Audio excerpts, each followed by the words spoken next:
গাছেদের জ্বর হলে সারা রাত জেগে বসে থাকে একাদশী চাঁদ। একটার পর একটা পাল্টে দেয় শিশিরের জলপটি। বার কয়েক খোঁজ নিয়ে গেছে পশ্চিমের শুকতারা। কি গো, তাপ নামলো একটু?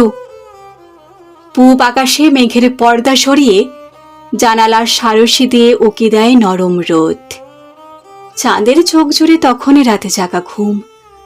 আমি এবার আসি, গাছকে একটু দেখো, ও বড় সবুজ, ও বড় অবুজ। যেতে যেতে চাঁদ বলে যায় সূর্যকে। এভাবেই পৃথিবীর সব দায়ভার হাত বদল হয়। দিনের পর দিন, মাসের পর মাস, বছরে গড়িয়ে শতক। ঘুম ভাঙা পাখিরা এ বন থেকে সে বনে জানিয়ে দেয়, তোমরা শুনছ? গাছেদের জ্বর হয়েছে, গাছেদের অসুখ।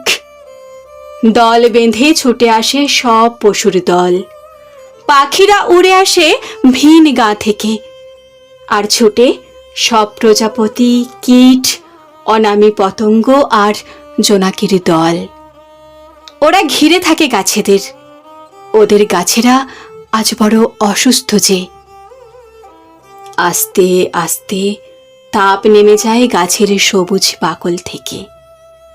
পাখিরা আবার পৃথিবীকে জানিয়ে দেয়, গাছ ভালো হয়ে গেছে, গাছ ভালো হয়ে গেছে।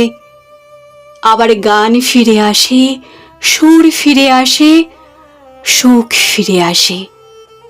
আসলে গাছেদের জ্বর হলে অসুখ করে সারা পৃথিবীর।